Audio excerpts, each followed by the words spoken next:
আমার কাছে শ্রেষ্ঠ বাঙালি খাবার হলো ইলিশ ভাজা, আর ইলিশ ভাজার তেল দিয়ে সাদা ভাত।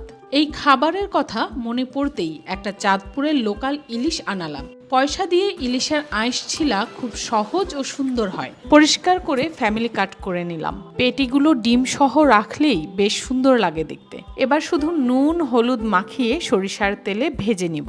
ইলিশ মাছ একদম ডিম ছাড়া স্বাদ আসে না, আবার ডিম যদি বেশি বড় হয়ে যায় তাহলেও এর স্বাদ কমে যায়। সরিষার তেলে ইলিশ ভাজতে দারুণ সুঘ্রাণ ছড়ায়।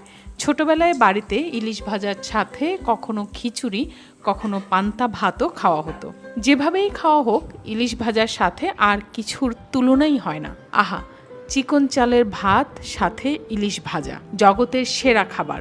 শুকনো মরিচ ভেঙে ইলিশ ভাজার তেলে এক লোকমা ভাত, যেন শুধু সুখ আর সুখ।